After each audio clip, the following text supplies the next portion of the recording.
General Naravane की किताब का जो बवाल है वो खत्म नहीं हो रहा है। आपको नहीं लगता कि ये बुक आ जानी चाहिए? प्राइम मिनिस्टर ने एक लाइन में जवाब दिया, जो उचित समझते हो करो।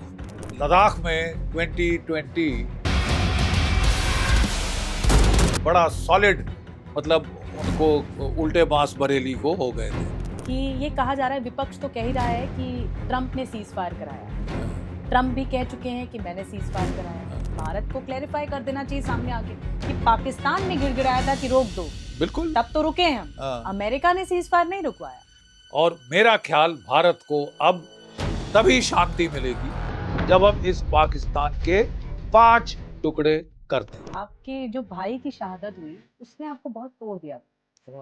1965 के युद्ध में he was blasted to pieces by a mine, और ये छाती और पेट के पास आके फटता है और चीथड़े उड़ जाते हैं। तो मेरे वो जवानों ने बताया कि वो टुकड़े टुकड़े कहीं कहीं से लेके आए थे और वहीं पे उन्होंने अंत्येष्टि संस्कार कर दिया।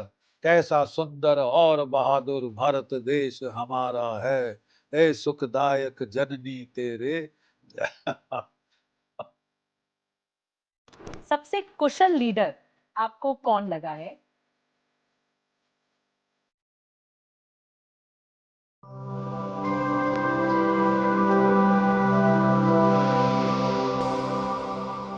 जिंदगी में जो पहला कदम होता है ना, वो बहुत स्पेशल होता है, बहुत खास होता है। जब बच्चा पैदा होता है पहली बार, बच्चा चलना शुरू करता है। वही बच्चा जब पहली बार स्कूल जाता है, वही बच्चा कॉलेज भी जाता है, टीनेज होता है, कॉलेज जाता है, पहली नौकरी कितनी स्पेशल होती है।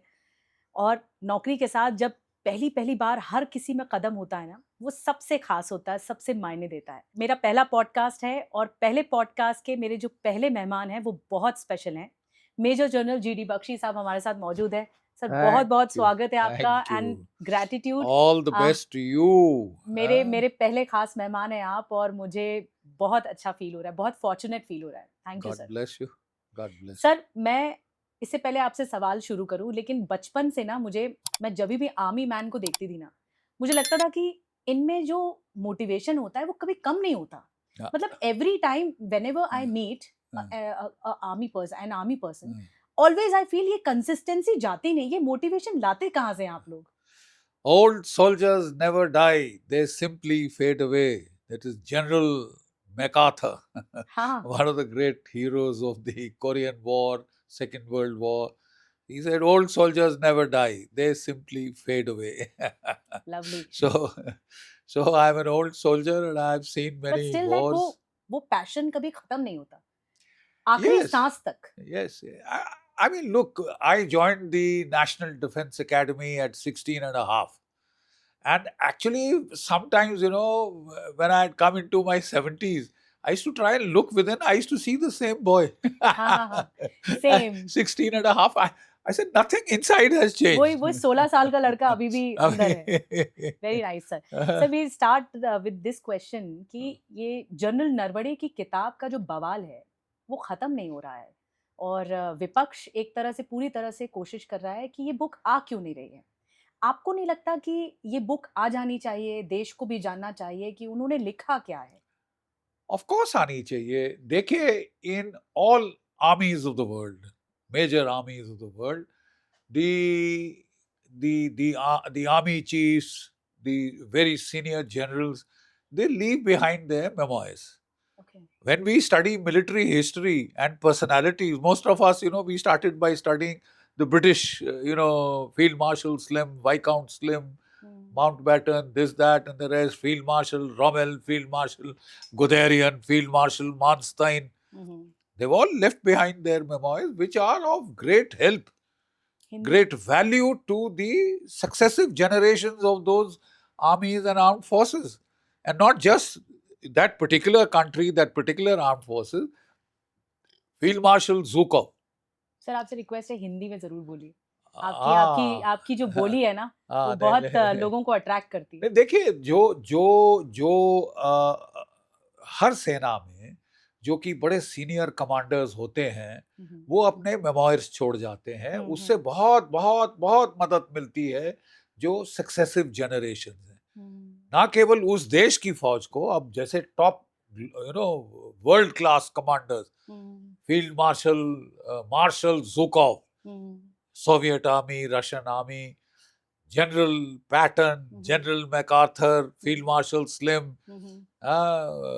Montgomery, तो सभी किताब लिखते हैं और सभी उनकी बात किताब आनी लिखते हैं चाहिए। और किताबों का फायदा होता है to the future generations of soldiers. ये हमारे देश में एक नया ड्रामा हम देख रहे हैं कि मत लिखो, सीक्रेट लीक हो जाएगा। अरे साहब, 20-30 साल बाद भी सीक्रेट रहेगा तो फिर तो you know, I mean it is ridiculous, it is hmm. A must नहीं तो दैट सर, दे क्या मस्ट कोई राइट। राष्ट्रीय सुरक्षा को खतरा है, इसीलिए राहुल गांधी बार बार आरोप लगा रहे हैं कि आनी चाहिए, क्यों रोका जा रहा है? या तो पब्लिशर झूठ बोल रहा है, या तो नरवणे जी झूठ बोल रहे हैं। ये तक टिप्पणी संसद में, सोशल मीडिया में लोग पूछ रहे हैं कि क्या ऐसा थ्रेट है इस किताब से, जबकि वो आर्मी चीफ रहे। देखिए देखिए, जहां तक जनरल नारवाने की किताब का सवाल है, अ, उनकी कई प्रतिलिपियां वो नेट पे घूम रही हैं। अब whether they are authentic or otherwise remains to be seen, but they are on the available on the net, right? And I have gone through most of it, hmm, and especially the article in the Caravan, based upon which cited his memoirs, hmm, which was quoted by Rahul Gandhi in the parliament. There was nothing whatsoever which was of such great damaging value to the country, national security, what have कुछ you. गलत नहीं है। कुछ नहीं था. Let me just recount what it was. You see, Ladakh mein 2020, the Chinese had come in a big way, right?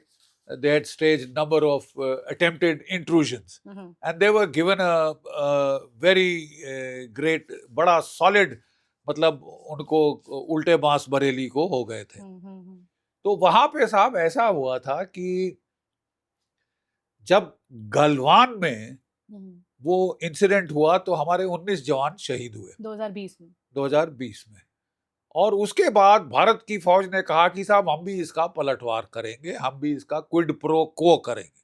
Correct. और quid pro को किया गया लद्दाख के अंदर ही, पंगोंग सो के साइड में, के साउथ में, जो कि आपका जो कि कैलाश रेंज है, रेजांगला की रिज, जो कि 62 की लड़ाई में बड़ी मशहूर हो गई थी, वो खाली थी।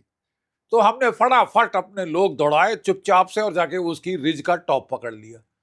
उसके ठीक नीचे चीन की फौज का रेजिमेंटल हेडक्वार्टर, और उन्होंने देखा कि हमारे ऊपर आके हिंदुस्तानी फौज बैठ गई है, पत्थर भी लुढ़काएं तो हमारी खाट खड़ी हो जाएगी, हमें दिक्कत होगी, हमें भारी दिक्कत होगी। हाँ, और नुकसान हुआ भी हमारा।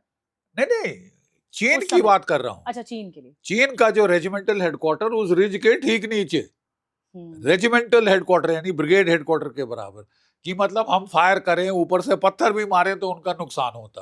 तो वो बड़े घबरा गए, उन्होंने एकदम से अपने 4 टैंक, लाइट टैंक्स निकाले और चढ़ाना शुरू कर दिया कि शायद केवल इन्फेंट्री आई है तो उससे कोई फर्क नहीं पड़ता, और हम अपने टैंक देखेंगे तो शायद उनके पांव उखड़ जाएंगे।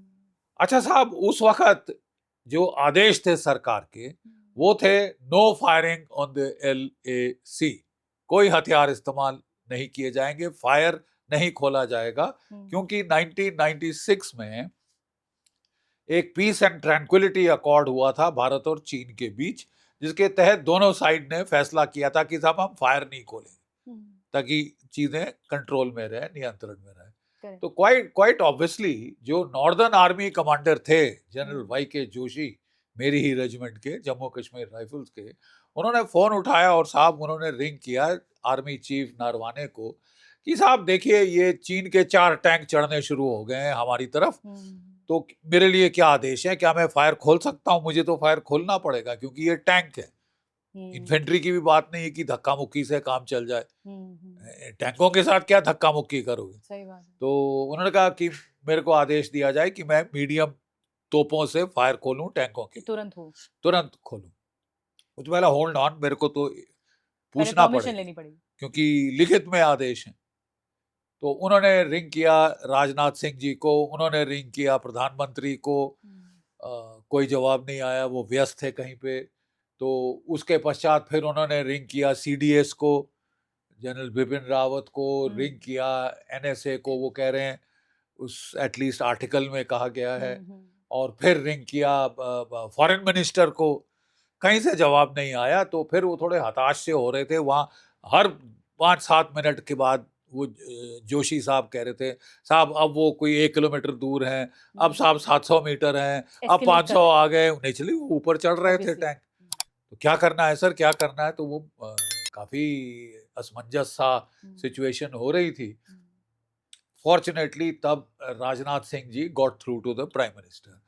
प्राइम मिनिस्टर ने एक लाइन में जवाब दिया, जो उचित समझते हो करो, ये होल्ड दिया। पीरियड। जो उचित समझते हो करो। मेरे हिसाब से as a old soldier who has seen many battles, this is the best answer a prime minister can give. सबसे बेहतरीन जवाब प्राइम मिनिस्टर के दर्जे से ये है। वो ये थोड़ी ना बोलेगा, अच्छा 2 क्लिक ऊपर 5 क्लिक दाहिने, पहला राउंड फायर, अब दूसरा करो, अच्छा मिस हो गया ये कर।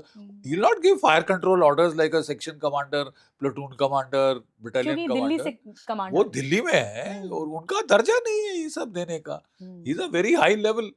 वो केवल अपने आर्मी चीफ को बोलेगा, go ahead and do what you think is professionally correct. This is the best answer that the prime minister can give.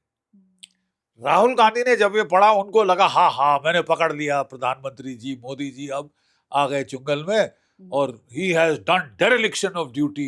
उन्होंने जवाब नहीं दिया, क्यों नहीं दिया, क्यों नारवाने पे छोड़ा? छोड़ना ही नारवाने पे था, वो है आर्मी चीफ भाई। एक्शन तो वही लेंगे, एक्शन उसने लेना है, he is the professional. Correct. I mean प्रधानमंत्री जी इज बहुत काबिल लीडर है, but he is not served in the army all his life. It's not for him to give that order. He just tells the army chief, I have your back. जो आप ठीक समझते हो करो. We will deal with the consequences. इससे अच्छा जवाब हो नहीं सकता था. और स्ट्रॉन्ग होल्ड दे दिया सेना को भी, है? सेना को स्ट्रॉन्ग होल्ड दे दिया कि आपको जो करना है, आपको जो फैसला carte blanche. Exactly. This is called carte blanche. जो whatever you think fit, do it. अभी सिंदूर में क्या हुआ था? सीडीएस को, तीनों आर्मी नेवी एयर चीफ्स को प्रधानमंत्री ने कहा, जो आप ठीक समझते हो करो, जो उपयुक्त समझते हो करो. This is what the prime minister tells the army chief. If he does any more then he is interfering, you know, and which is actually not correct. 71 war में madam Gandhi gave free hand to Manekshaw. 65 war में Shastri ji gave a clear hand to general Chaudhary. तो ये तो हमेशा दिया जाता है. I expect that one line thing that is enough for me to do the rest. लेकिन सर आपको लगता है कि ये बेबसी होती है सेना की कि पहले परमिशन लेने के इंतजार करो, फिर उसके बाद एक्शन लो? Good question. क्योंकि होता क्या है कि सर आप सेना तो देख रही है कि हमारे दुश्मन हमारे सामने आ रहे हैं, और हमें वो कर सकते हैं, नुकसान कर सकते हैं, थ्रेट है हमारे लिए. हम पहले इंतजार करें फोन करके कि हमें परमिशन दो, हम करें. तो ये एक तरह से हेल्पलेस फील होता है. देखिए, ये एक बहुत बड़ी एनामली है. ये कभी लड़ाई के मैदान में नहीं होना चाहिए. अनफॉर्चुनेटली चाइना के साथ because of that written agreement ये था. ठीक है. और मैं आपको जरा इसका एक थोड़ा सा ऐतिहासिक परिप्रेक्ष्य समझा दूं. 1967 में चीन के साथ यही धक्का मुक्की चलती थी लाइन ऑफ एक्चुअल कंट्रोल पे, सिक्किम में, अरुणाचल में. यही वो आते थे, हम भी आते थे, धक्का मुक्की से स्टार्ट होता था, फिर कुश्ती, बॉक्सिंग, कराटे, ताइक्वांडो सब शुरू हो जाता. सिक्किम के अंदर 17 माउंटेन डिवीजन, एक हमारे बड़े जबरदस्त commander general Sagat Singh Rajput, Gurkha regiment के थे वैसे, tall 6 foot 2 inch tall guy, one of our best field commanders. उन्होंने चार्ज लिया. उन्होंने देखा धक्का मुक्की, बॉक्सिंग, रेसलिंग, ताइक्वांडो, जूडो हो रही है. He came back to his headquarters and passed an order. Next man जो ताइक्वांडो करता है, कराटे, जूडो, बॉक्सिंग करता है, मैं कोर्ट मार्शल कर दूंगा. अबे तुमको हथियार दिए हैं सरकार ने अपने देश के बचाव के लिए, वो रिपब्लिक डे परेड के लिए नहीं है. Fire and fire for effect. ये क्या तमाशा है? धक्का मुक्का. क्यों धक्का मुक्की? वो हमारे देश के अंदर घुसने की कोशिश कर रहा है, मार डालो. That is your job. ले हिम फ्लैट, लाश टपका दो. तब तक वो हमें ना मार दे. तो वो आपको मार सकता है, धोखा हो सकता है, और हुआ भी धोखा. ठीक है. वहां पे नाथुला पास में 67 का incident, you must have heard of this, और उसकी तो फिल्म भी बन गई है पूरी नाथुला के ऊपर। वहां पे साहब वो रेजिंग डे था बटालियन का, ग्रेनेडियर्स का, तो सब सीओ समेत सब लोग नीचे बेस में गए हुए थे, बड़ा खाना हो रहा था, रम शम पी जा रही थी वगैरह वगैरह। तो सडनली ये जो बेचारा एक कंपनी कमांडर था नाथुला में, उसको जाने नहीं दिया था, तो वो उसको काफी, he also wanted a change. वहाँ जहाँ आप टंग जाते हैं 14-15-16 हज़ार फुट पे, तो चेंज की जरूरत होती है, you look forward to change. बाकी सब गए, ये बेचारे को, ना तू नाथुला कमांडर है, तू वहीं रहे। तो वो बेचारा वो थोड़ा सा बोर हो गया, चट रहा था, तो उसने कहा चलो जाके तार लगाते हैं, चीनियों से पंगाबाजी कुछ करे, कुछ ना कुछ एक्साइटमेंट तो होगा। तो उसने जाके तार लगाना शुरू कर दिया, और जहां तार लगाना शुरू किया साहब, तो एकदम से चीन का स्टैंडर्ड ड्रिल थी, ना ना नहीं आ सकते, ये हमारी जगह है, ये तुम्हारी जगह है, वगैरह वगैरह। अफसोस की बात, उस दिन चीनियों का पॉलिटिकल कॉमिसार अंबान वो आया हुआ था। तो ये जाट शाट अच्छे कुश्ती उश्ती वाले, बॉक्सिंग वाले ये आते थे वहां पे, और चीनियों को डराने के लिए, चाइनीज हाइट में शॉर्ट होते हैं, तो ये हमारे 6 फुट 2 इंच के पहलवान वो लंगोट डाल के कुश्ती लड़ते थे वहां पे। तो वो ऑलरेडी लुक को देख कर ही डर गए। ताकि वो देख के ही घबरा जाए। तो एक हमारे जाट ने जड़ दिया उसको, वो बुढ़ा गिर गया, टिक शिक यहाँ गिरी, टोपी वहां गिरी, जहां उसको मारा सन्नाटा पड़ गया, you know, there pin drop silence in that bloody pass at Nathula. और चीनियों की तो भ्रिकुटी तन गई, वो बुढ़ा, उन्होंने उसको उठाया, वो उठा, और उसका मुंह तमतमा गया उसका। तो उसने आदेश दिया चाइनीज में, बैक बैक, वापस। तो वो लोग एकदम से वापस पड़ गए, सन्नाटा पड़ गया, ये पहले कभी हुआ नहीं था। वो गए अपने अपने बंकरों में घुस गए। बंकरों के ऊपर ना वो एक रहता है टारपुलिन कवर, उन्होंने फड़ाच करके सारे कवर खोल दिए कि अब फायर खुलने वाला। अच्छा, ओके, नो नो मोर ब्लडी जोक्स, खत्म हो गया, धक्का मुक्की शुक्की, फायर खुलने वाला। अब बेचारे जवान भी थोड़ी देर उन्होंने देखा मेजर साहब की तरफ, क्या करना है टाइगर? हम तो खुले में हैं, कोई कवर नहीं, कुछ नहीं, कैसे बचेंगे? है कैसे बचेंगे? है तो क्या करें, चालू रखें या हम भी पीछे हटे हैं? तो अब वो उसकी थोड़ी इज्जत का सवाल आ गया कि मैंने आदेश दिया था, बड़ा धड़ल्ले पे चढ़ के यहाँ पे, तो थोड़ा माहौल गर्मा गया है। अरे बड़ी है, कैरी ऑन, और कैरी ऑन किया उन्होंने। वहां से चाइनीज में बोला, हटो हटो, नहीं, ये नहीं सुना, सारी मशीन गन से उन्होंने फायर खोल दिया। 150 लड़के थे, तकरीबन सारे मारे गए ऑन द स्पॉट या घायल। गदर मच गया साहब, सारे वो बेचारे बड़ा खाना कर रहे थे, वो दौड़ के वापस आए, सीओ सीओ। ये चाइनीज ने फिर एकदम वो अपने अंबान को इम्प्रेस करने के लिए उन्होंने चार्ज किया, ये पास का काफी बड़ा हिस्सा ले लिया। किसी को पता नहीं होगी। ये असली आपको इनसाइड डिटेल दे रहा हूँ। अगर अच्छा सर, अगर चाइना के साथ युद्ध हो गया 2026, नहीं, but let me finish this story, this is very first interesting. तो गदर मच गया वहां पे साहब। जनरल सगत सिंह थे फॉर्चुनेटली, नहीं तो फायर खोलने का भी हुक्म नहीं मिलता। जैसे ये ड्रामा तकरीबन हो गया था, उसने सीधा ऑर्डर दिया, मारो वापस, ठीक है। और ना सिर्फ मारो, उन्होंने मोटर खुलवा दिए, उनके मोटर खुले, हमारे मोटर खुले, फिर उनकी तोपें खुली, हमारी तोपें खुली। जनरल सगत सिंह ने बोला, हमारे पास मीडियम गन्स थी 5.5 इंच मैनला में, देखा खोलो फायर। मीडियम गन का इतना बड़ा तो गोला होता है बेटा, जहाँ फटता है वहां तो परकच्चे उड़ जाते हैं। तो मारा उन्होंने वहां पे, और वो गन की रेंज होती है ऑलमोस्ट 30 किलोमीटर से ज्यादा। तो लड़ाई के मैदान में जो नुकसान हुआ तो हुआ चीनियों का। यातुंग बाजार हेडक्वार्टर जहां उनका रेजिमेंटल था, पीछे काफी कई मील पीछे, वहां पे संडे था उस दिन, है? और वो जो है वो वहां पे हाट लगता, बाजार, सब्जी अब्जी खरीदने फ्रेश वगैरह, वो चाइनीज सोल्जर आया करते थे। अच्छा। वो घूम रहे थे मार्केट में, मार्केट के ऊपर फायर खुला, मारे 750 चीनीज ठुक गए उसमें। अच्छा। शांति पड़ गई, शांति बढ़ गई। और उसके बाद से कई सालों तक चीनियों ने हिमाकत नहीं करी फायर खोलने की। तो आपने पूछा कि होना क्या चाहिए, ये होना चाहिए, फ्रैंकली अगर मैं ये कौन से ईयर की बात आप ये 67 की बात ये कर रहा हूँ, 67 की है 67, और ये है 2020 की बात, जो नरवाने साहब वाला किस्सा ये है। तो गलवान हाँ अगर मैं चीफ होता भाई, दो टूक शब्दों में, मैंने तो नहीं कोई भी इजाजत मांगी, 19 हमारे जवान मारे जा चुके थे, so what bloody peace and tranquillity accord, अगर आप उस जगह होते तो आप कह रहे हैं कि मैं आई परमिशन वुड नहीं हैव लेता ओपन्ड फायर। और हम लोग टीवी पे भी जाके, रिपब्लिक पे, टीवी 9 पे कह रहे थे कि ये क्या तमाशा है साहब, ये बंद करो। 19 जवान हमारे शहीद हो चुके हमारा हैं, नुकसान ज्यादा हो रहा है नुकसान हो गया था हमारा। खैर हमने चीनियों ने क्या किया, नुकीले पत्थर फेंकने शुरू किए, फायर नहीं खोला, नुकीले पत्थर शार्पन करके फेंकने शुरू किए, बैट में कील लगा दिए, ये जो बेसबॉल बैट होते हैं, कंटीली तार लगा दी, उससे मारना शुरू उन्होंने किया। साजिशन बड़ा कदम उठाया उन्होंने साजिशन बड़ा कदम उठाया, और हमारे एक कर्नल, हम 18 तैयार नहीं जवान थे। शहीद हुए थे। फिर हमने भी खैर अपनी वो निकाली, सरदारों ने कृपाण शिरपाण, ये वो। लेकिन हम पहले तैयार नहीं थे नहीं, कॉट बाय सरप्राइज। चाइनीज ऊपर थे, हम नीचे थे।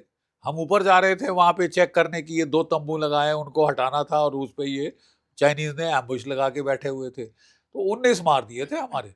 19 मरने के बाद तो कोई सवाल नहीं है कि we should have had that peace and tranquillity accord. खैर व्हाटएवर इट इज। लेकिन सर अगर आज युद्ध होता है तो हम चाइना को हरा पाएंगे देखिए, चाइना को लेने के देने पड़ जाए।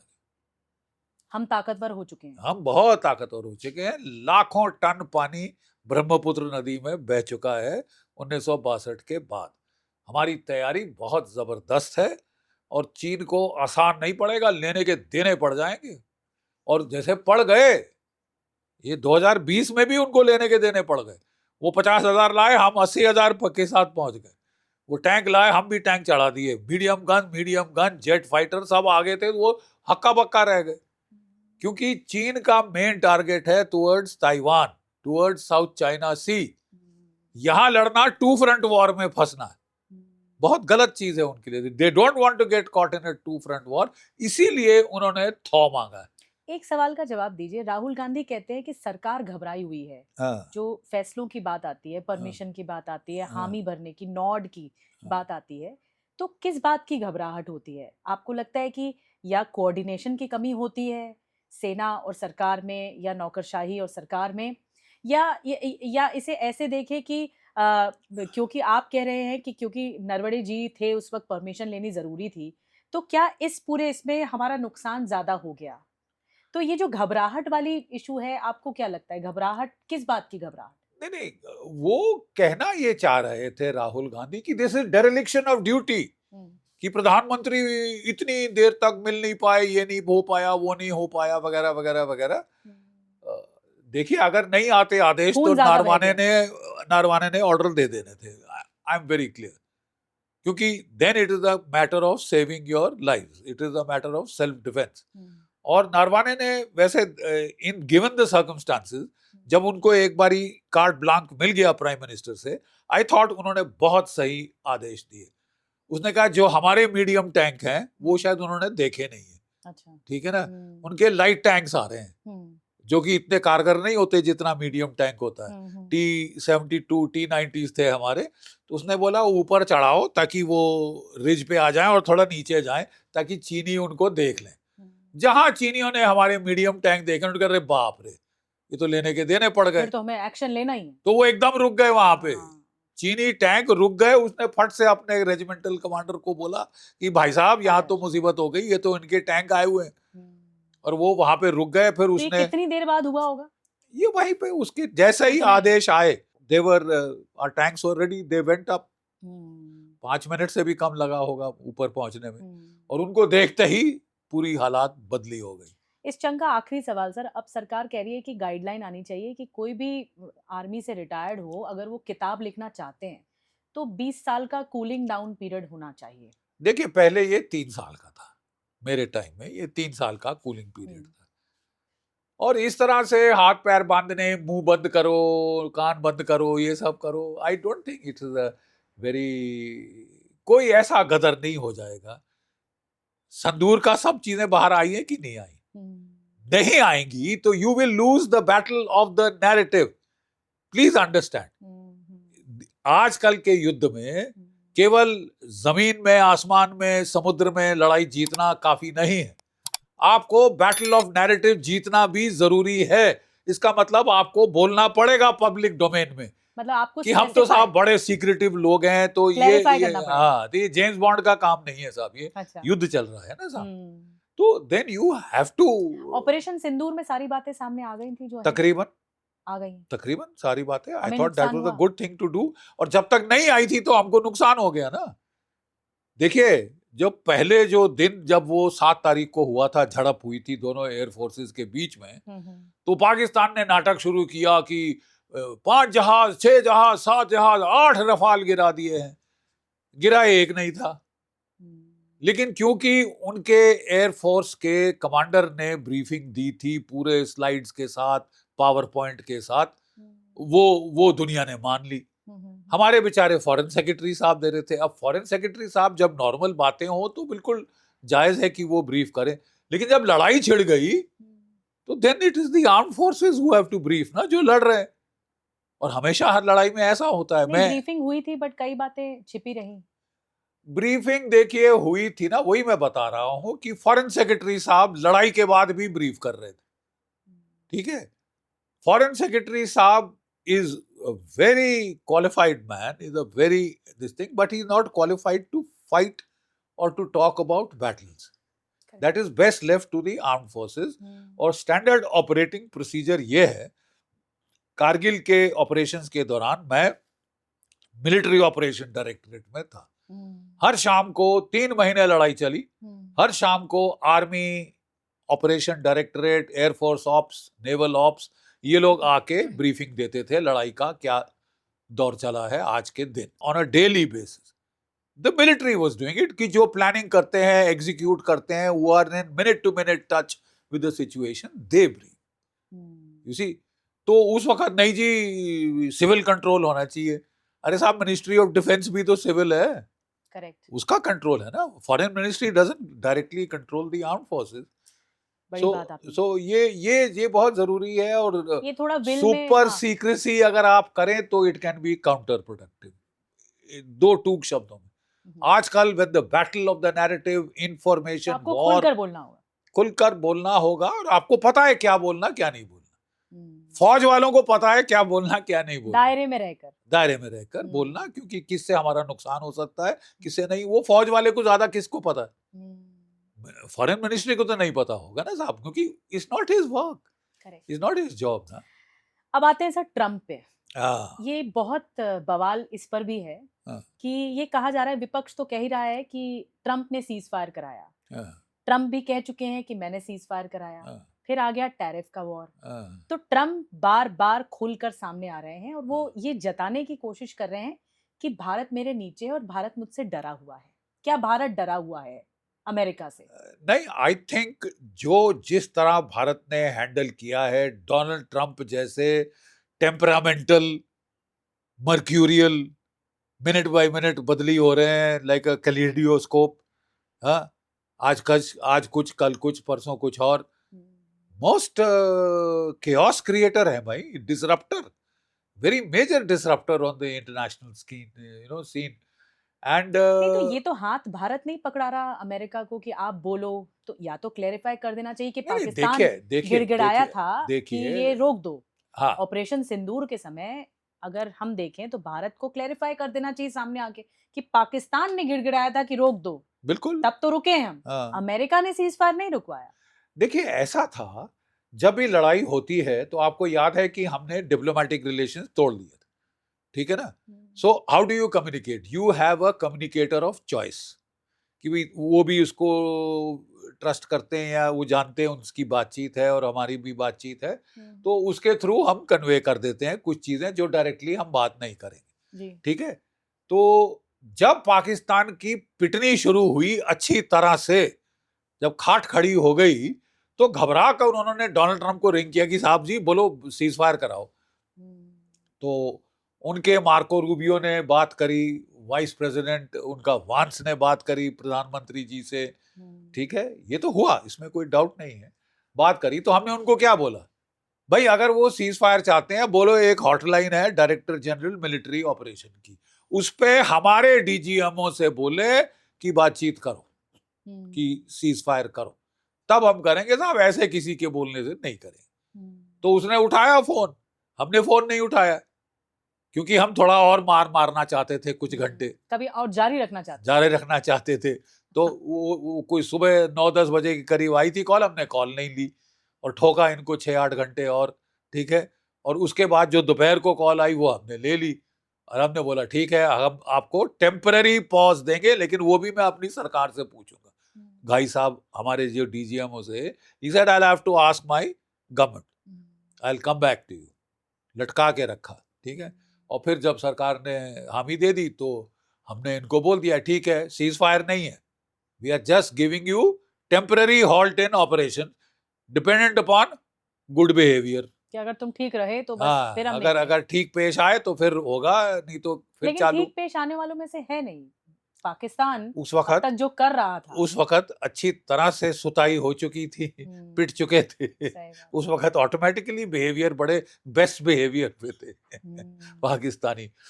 बिल्कुल। तो ये लेकिन प्रॉब्लम क्या हुई, इसके पहले कि हम लोग अनाउंस कर सकते सीज फायर, डोनाल्ड ट्रंप ने खड़ाक से ट्वीट किया, अपना ट्रूथ सोशल पे निकाला कि मैंने सीज फायर कराया और अब मैं दोनों की बातचीत कराऊंगा, मैं कश्मीर का मसला सुलझा दूंगा। तो हमने ट्रंप ने क्या वाहवाही लेने की कोशिश, वाहवाही दुनिया भर में ताली की, I stop this nuclear war, ये हो सकता था, वो हो सकता था। वो वाहवाही के बड़े शौकीन है, बहुत पसंद है टीवी पे आना, है नोबेल पीस प्राइज भी चाहिए था, मिल नहीं पाया। तो उन्होंने ये सब जगह ये बोल दी। तो हमने बोला हेलो, आपने कहां से सीज फायर कराया, वो तो दोनों डीजीएमओ के बीच हुआ है, ठीक है। और कौन सी वार्तालाप ऑन कश्मीर, हमारा स्टैंडर्ड पॉलिसी डिसीजन है कि कश्मीर पे हम कोई मध्यस्थता एक्सेप्ट नहीं करें, वो शुरू से क्लियर है, शुरू से हमारी पॉलिसी क्लियर है। तो आप कहां से कह रहे हो कि आप दोनों को बिठा के कश्मीर के ऊपर वार्तालाप कराओगे, लाइक हेल। तो बड़े वो चिढ़ गए, ये हो गया, हम पे टैरिफ लगा दिए, ये कर दिया, वो कर दिया। भाई देखिए, एक बड़ी इंटरेस्टिंग बात है, हेनरी किसिंजर, उन्होंने एक बार कहा था, it is dangerous to be an enemy of the United States, यानी कि अमेरिका से दुश्मनाई खतरनाक हो सकती है, but friendship with America can be fatal, लेकिन अमेरिका के साथ दोस्ती घातक सिद्ध हो सकती है। I think that says it all, that sums it up.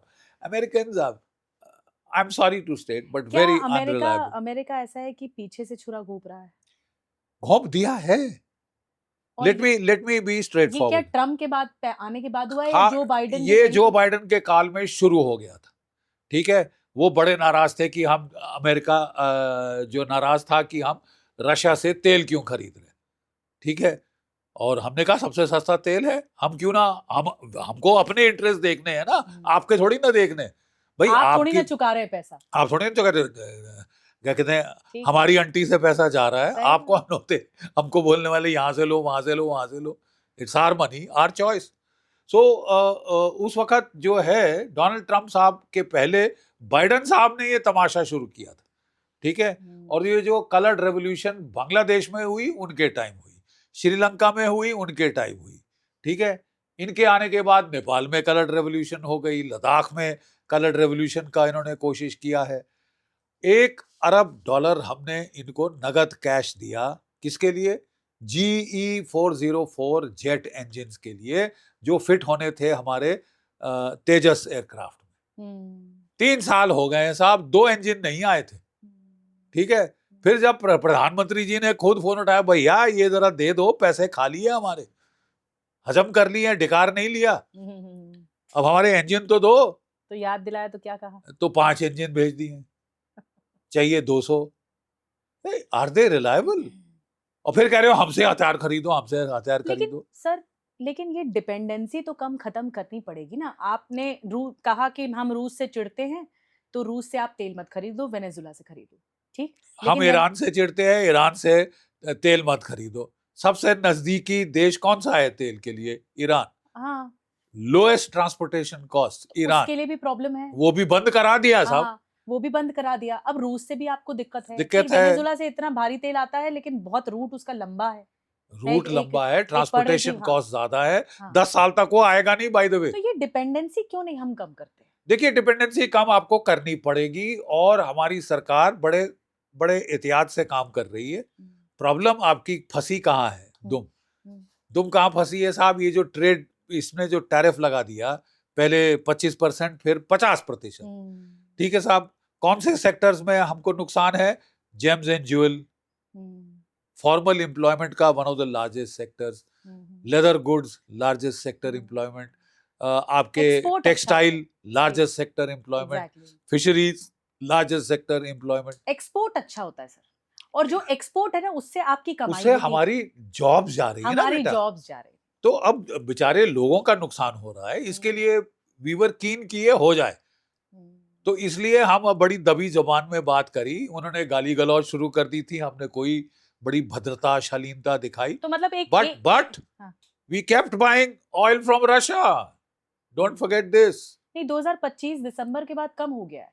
जो हमारी रिलायंस, हमारी जो कंपनियां हैं, ऑयल मार्केटिंग कंपनियां, देखिए वो उन्होंने कर कंपनीज कम के कर दिया। ऊपर सैंक्शन लगी है, तो सैंक्शन के मुताबिक उनका नुकसान हो सकता है, लेकिन उसके भी कई तरीके हैं, तौर तरीके उसको अवॉइड करने के। एक शब्द क्या बोलेंगे ट्रम्प के लिए? घोस्ट फ्ली, एक शब्द बोल देंगे, मोस्ट अनप्रेडिक्टेबल, अनरिलायबल, अनट्रस्टवर्दी। उनको अगर खुश करते रहेंगे, जैसे वो खुद कहते हैं स्टेटमेंट में कि तो मुझे फिर आप उन्हीं मोदी को को खुश पता, करते रहोगे, देशवासी खुश नहीं होंगे, और ना हमारे लोगों का भला होगा, ना हमारी फौजों का भला होगा। भरोसा टूटेगा। भरोसा टूट गया है, काफी हद तक टूट गया है। It will take time to repair this breach. और एक स्ट्रैटेजी क्या होनी चाहिए अमेरिका को हैंडल करने की? जैसे को तैसा, tit for tat. Tit for tat is the best strategy. चीन के साथ भी बड़ा बढ़िया काम करिए, जैसे को तैसा। You are nice to us, we will be nice to you. You are not nice to us, we will be equally not nice to you. Choose. पर ये डिप्लोमेटिकली करना पड़ेगा। हाँ, अमेरिका की ताकत देखते हुए, the capability to do you economic damage, economic damage कर सकता है इंपोर्ट शिपोर्ट बंद करके, उसका भी इलाज है। ईयू से डील हो गई हमारी, तभी तो देखिए क्यों वापस दौड़े आ आए, क्यों दौड़े आए साहब डील करने? क्योंकि ईयू से डील हो गई, हमने तुम नहीं लेते, ना लो, खसमानो खाओ, हम दूसरों को देंगे, we'll give it to the others। तो फिर दौड़े आए हैं डील करने। तो मतलब इंडिया ने, आई थिंक इंडिया हैज जवाब दिया। Played it's cards very well. अब आते हैं बांग्लादेश पर। तारिक रहमान के बाद आपको लगता है कि ये जो हिंदुओं का कत्लेआम है वो बंद होगा या कुछ बदलेगा? क्योंकि देखिए जो हो रहा था अभी तक बांग्लादेश में, क्या वो अब नहीं होगा? इसकी क्या गारंटी तारिक रहमान के आने के बाद? तारिक रहमान पहले भी राज कर चुके हैं, पर आरोपी दे हैं आर वो। They are a more balanced party than this. ये जो पैराशूट किया था दिस मोहम्मद यूनिस, अमेरिका से पैराशूट करके लैंड, किसने तेरे को इलेक्ट किया भाई? ये तू होता कौन है? You are illegal, you have no locus standi to govern Bangladesh. America ने भेज दिया तो तुम्हारे बाप का राज है, you see. And then look at the बकवास, जमायते इस्लामी। अरे मैं बांग्लादेश का लड़ाई लड़ चुका हूं बिटिया, हमने वहां, हमारे 3,864 अफसर जेसीओ जवान शहीद हुए थे बांग्लादेश को आजाद कराने के लिए। मैं इनको याद दिला दूं कि उस वक्त 1 million Bengali women had been raped, 3 million Bengalis had been killed, and 10 million Bengalis को धक्का मार के भारत में रिफ्यूजी बना के निकाल दिया था। ये तो हाल था इनका। इनको बचाया, इनको आजाद कराया, and look at the gratitude. ये तो मतलब एहसान फरामोश। आस्तीन के सांप, एहसान फरामोश लोग, यू सी। एंड देन बकवास देखिए, सुनिए, हम बंगाल पे कब्जा कर लेंगे, हम बिहार उड़ीसा पे कब्जा कर लेंगे, हम 7 सिस्टर्स, हमारे बाप का राज है। अरे ये मुंह मसूर की दाल, तू है क्या चीज भाई? हमको 4 घंटे से ज्यादा नहीं लगेंगे तुमको सफाया कर देने में, रगड़ देने में बांग्लादेश को। I mean it is not worth our dignity to fight with Bangladesh. Simple matter, pansy state है। तुमको हमारी फौजों को दिन नहीं लगेंगे। जब पाकिस्तान था 13 दिन में 2 टुकड़े कर दिए थे इंदिरा गांधी के समय, इंदिरा गांधी के टाइम में। और वो जो है, we had march 550 kilometres inside Bangladesh, captured the capital city of Dhaka. 93,000 prisoners of war. It is one of the most stellar campaigns in the world's military history. You see, वो हमने किया है. वो है चंगेज खान की औलाद बता रहे अपने आप को. वहां पे with due apologies, sorry to use military language, Jamaat Islami, रजाकार, they were सारे acting, उग्रवादी संगठन. they were acting as pimps for the Pakistan army. दलाल, औरतें सप्लाई कर रहे थे पाकिस्तान आर्मी को. शर्म आनी चाहिए. अपने मुल्क की औरतें, अपने जो ऑपरेसर्स हैं उनको आप जाके करें तो आपसे नीच इंसान, घटिया इंसान हो ही नहीं सकता. तो पाकिस्तान क्या स्ट्रेटेजी अपनाएगा? क्या खुश होगा वो तारिक रहमान के आने से, या फिर कुछ अलग रणनीति अपना के उसको? देखिए, पाकिस्तान तो चाहता था कि जमायते इस्लामी आए. जमायते इस्लामी पिट गई है इलेक्शन के अंदर. कोई 61 सीट्स आई हैं. वो क्लियर मेजॉरिटी 200 प्लस धक्का जो लगा है वो उसका बदला कैसे लेगा पाकिस्तान? वो देखिए, बांग्लादेश तो देखिए पिट्ठू है सर. देखिए, जब जो बाइडेन साहब ने हमको नुकसान पहुंचाना चाहा, उन्होंने ये कलर्ड रेवोल्यूशन बांग्लादेश में कराई. CIA ISI ने मिलकर जमायते इस्लामी के सपोर्ट के साथ ये चाहते थे कि अब जो पंगा है भारत में, टेररिज्म स्प्रेड की जाए ताकि इनको डिनाइबिलिटी मिल जाए, भारत को पाकिस्तान को ठोकने का बहाना ना मिले और ये बांग्लादेश के थ्रू ये सारा डर्टी वर्क करवाएं. ठीक है, ये बांग्लादेश को 10 बार सोचना होगा कि तेरा क्या होगा कालिया. अरे तेरा आका पाकिस्तान पिट गया तो तू किस खेत की मूली है. डोंट इनवाइट ट्रबल, कहते हैं ना, don't trouble till trouble troubles you. तुम कह रहे हो कि तुम दैट चिकन नेक को you will cut the chicken neck, और हम चिकन नेक को एलिफेंट नेक बना देंगे साहब. देखिए, बांग्लादेश के 2 पर हैं. ये जो कबूतर है, ये जो चिकन है, ये मुर्गा, बांग्लादेश की मुर्गी, इसके 2 पंख हैं. एक है रंगपुर का वो डिस्ट्रिक्ट जो कि like a thumb jut out करता है टुवर्ड्स द सिलीगुड़ी कॉरिडोर, और एक है along the Feni river in Chittagong district. वो हम कॉरिडोर काट सकते हैं घंटों के अंदर. दोनों पर कट जाएंगे तो फड़फड़ाता फिरेगा लाइक अ हेडलेस चिकन. लेकिन हम थोड़ा वार्निंग देने में कच्चे हैं क्या, ऐसा लगा? देखिए साहब, ये बात सीधा डंके की चोट पे बोले ना कि क्या तरीका है हिंदुओं का कत्लेआम करने का, क्या कर रहे हो आप? देखिए, I would go to the extent of saying कि the United Nations was talking of a duty to protect. जब रवांडा में कत्लेआम हुआ, बोले साहब ड्यूटी टू प्रोटेक्ट है, we should go in with military force. तो अगर आप हिंदू मार रहे हैं, क्रिश्चियंस मार रहे हैं, बौद्ध मार रहे हैं, तो we have a duty to protect the rest of the world. We have to protect, हमारे लोग हैं. ठीक है, we will go in and teach you a lesson if you don't behave. अभी तक भी है, ये अच्छी तरह से मालूम है कि भारत और अगर आटे अपनी दाल पे आ का जाए भाव तो किस. देखो बेटा, खदेड़ दे. बांग्लादेश 3 तरफ से भारत से घिरा है. आपकी टेक्सटाइल इंडस्ट्री चलती है हमारी कॉटन से, हमारे कपड़ों से. जूट इंडस्ट्री चलती है हमारे जूट से. 80% टेक्सटाइल इंडस्ट्री का रुतबा सारा का सारा हमारे भारतवर्ष. आपको हम ऐसी चाबी मरोड़ दें तो रो पड़ोगे, और मोड़ी गई है चाबी. हम सिर्फ वेट कर रहे थे कि एक इलेक्टेड सरकार आए, उससे हम डील करें.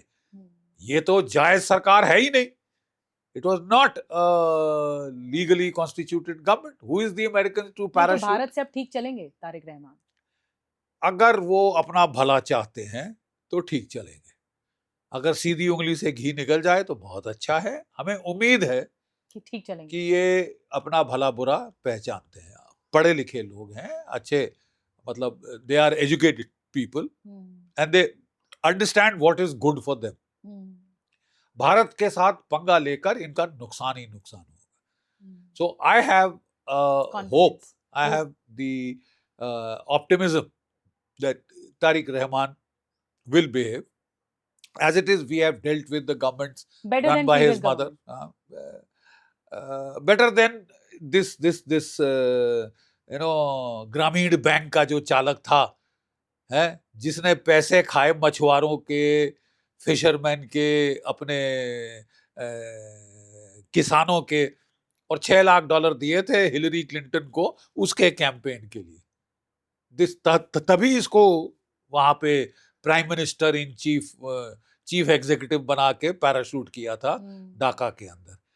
Thank God he is gone. बड़े ख्वाब देख रहा था कि मैं प्रेसिडेंट फॉर लाइफ बन जाऊंगा, बांग्लादेश के लोगों ने ही लात मार के निकाल दिया। लेकिन sir other side of the story, अगर हमें पाकिस्तान को सबक सिखाना है, उसे मात देनी है, तो क्या हमें, क्योंकि बलूचिस्तान ने सीधा अप्रोच किया हमारे प्रधानमंत्री को, कहा कि भाई इंटरवीन करो, तो क्या हमें बलूचिस्तान से हाथ मिलाकर पाकिस्तान को जवाब देना चाहिए? आपको ऐसा लगता है क्या ये बात बनेगी? क्योंकि वो खुद एक विद्रोह झेल रहा है पाकिस्तान इस वक्त, और उसको जवाब देने का तरीका क्या है? 3 विद्रोह झेल रहा है, सिंध, बलूचिस्तान, पश्तूनख्वा, और एक्चुअली गिलगिट बाल्टिस्तान में भी गदर है, पीओके में भी गदर है, ठीक है। और अब तो इमरान खान के लोग सड़कों पे आ गए। देखिए, मैं let me talk like a soldier. 71 का युद्ध मैंने देखा है। विक्टर ह्यूगो, उसने कहा था, no army can withstand the strength of an idea whose time has come. 1971 में, यानी कोई फौज उस विचारधारा का सामना नहीं कर सकती जिसका वक्त आ गया। 1971 में बांग्लादेश के जन्म का वक्त आ चुका था। कुछ नहीं कर सकती थी पाकिस्तान की फौज। 7th फ्लीट अमेरिकन की सब आई थी, बचा नहीं पाए थे पाकिस्तान को, 2 टुकड़े होके रहे, ठीक है। That was 1971. I fought that war. 2026 has the time for the birth of Baluchistan come? क्या बलूचिस्तान के जन्म का समय आ गया है? I think so. और मेरा ख्याल, भारत को अब तभी शांति मिलेगी जब हम इस पाकिस्तान के 5 टुकड़े कर दें। सिंध, बलूचिस्तान, पश्तूनख्वा, वेस्ट पंजाब, साइरिकिया, 5 टुकड़े करोगे तभी आपको long term peace and quiet मिलेगा। नहीं तो ये ना चैन से जिएंगे, ना चैन से जीने देंगे। चुलबुली करने की आदत है, उंगली करने की आदत है, उंगली तोड़ी है तभी दूसरी उंगली इस्तेमाल कर रहे हैं, और ये बाज नहीं आएंगे। आप अगर आज आर्मी चीफ होते तो 5 टुकड़े कैसे होते? बहुत तरीके हैं, I will not go into specifics. पर इनको फिर भी पता चल जाए। We have that strength and I am very happy, and I am very happy to see कि हमारी सरकार उस दिशा में जा रही है। 3,60,000 करोड़ रुपए की रफाल डील, Su-57, S-400, ये सब आ रहे हैं। किस लिए आ रहे हैं? रिपब्लिक डे परेड के लिए थोड़ी ना। और अभी 114 और रफाल जो खरीद रहे हैं, वही तो मैं बता रहा हूँ, वही- $40 बिलियन की 114 रफाल की डील। और असली में आप गिने तो आपकी जो है कोई 150 170 के करीब रफाल आ रहे हैं।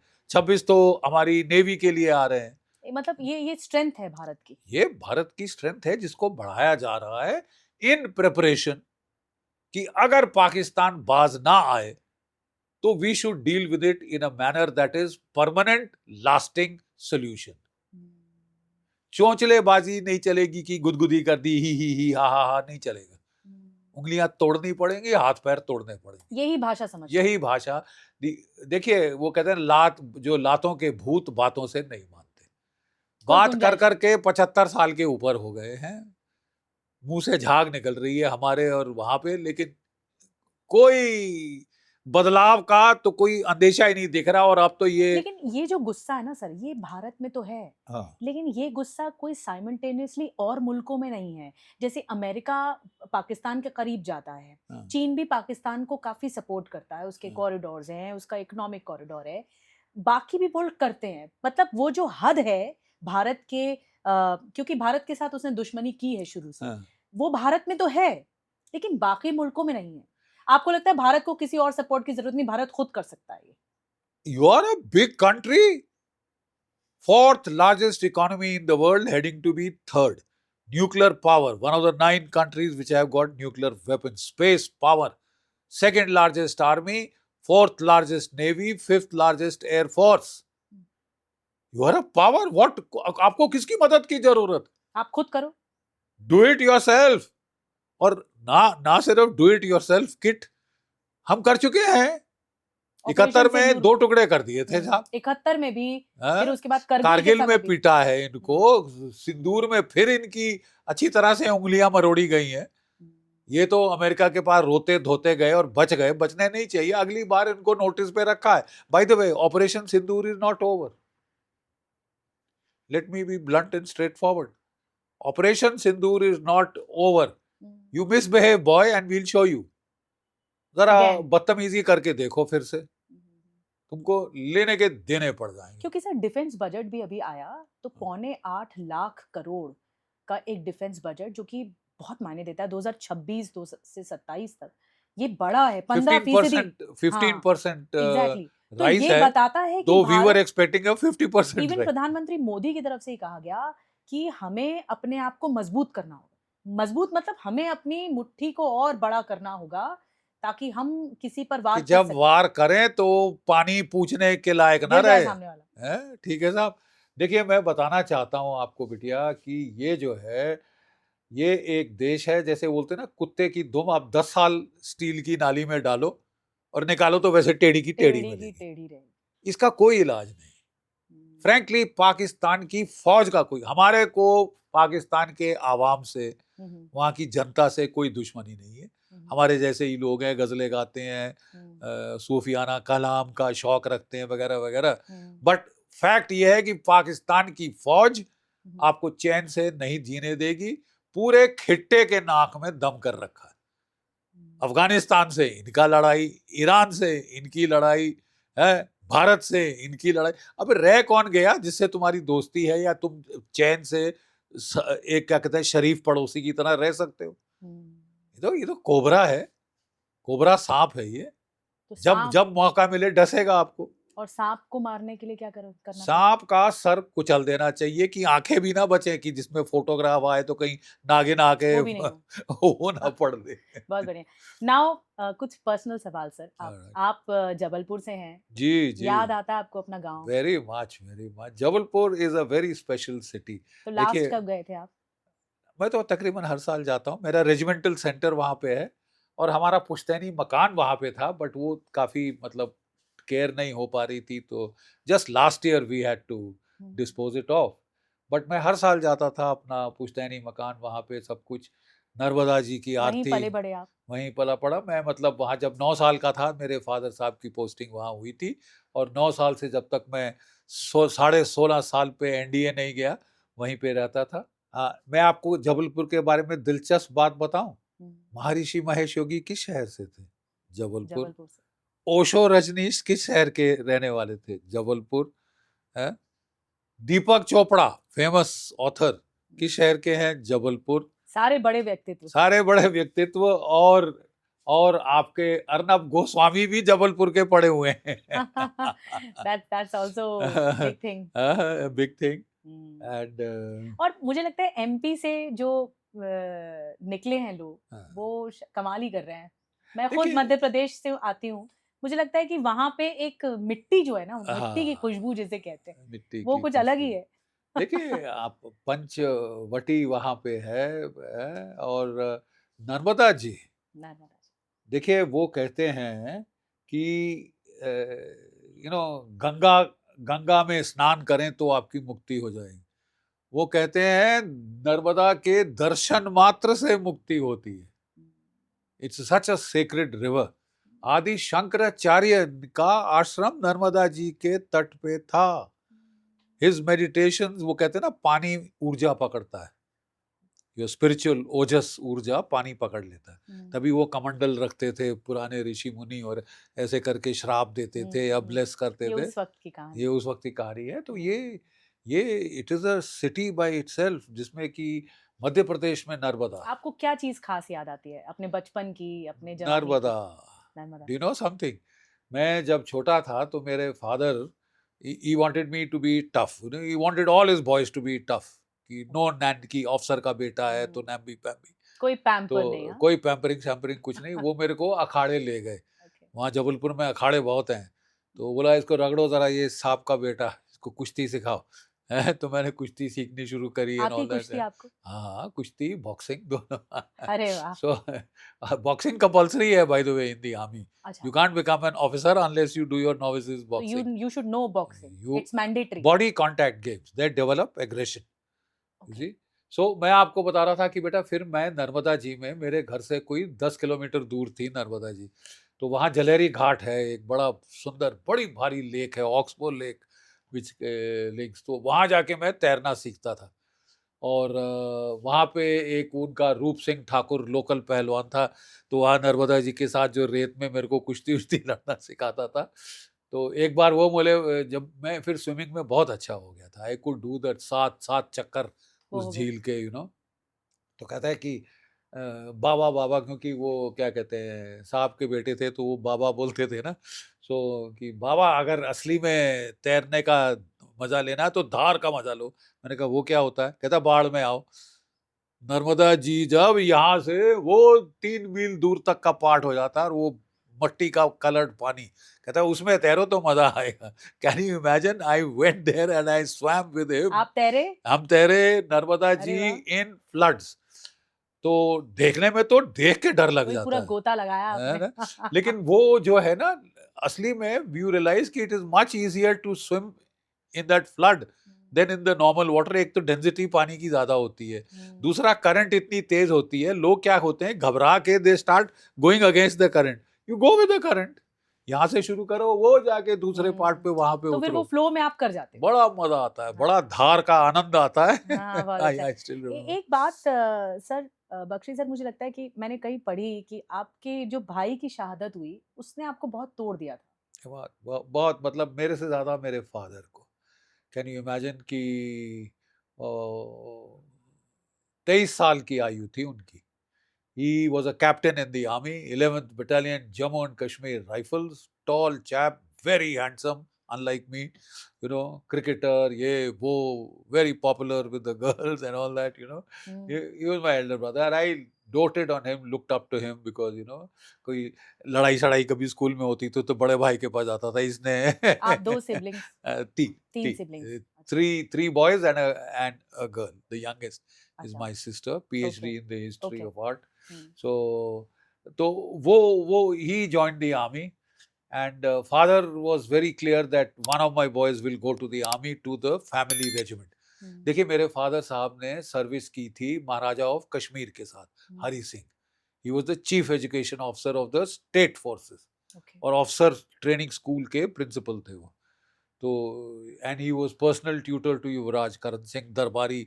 उनकी फोटोज हैं, कभी दिखाऊंगा, वो अचकन और ये और तलवार और उसके साथ, तो वो थे। तो वही जो हमारी स्टेट फोर्सेस थे, वो Jammu and Kashmir rifles regiment बन गए जब भारत में विलय हो गया। हुँ, तो मेरा एल्डर ब्रदर भी उसमें गया, मैं भी उसी रेजिमेंट में था।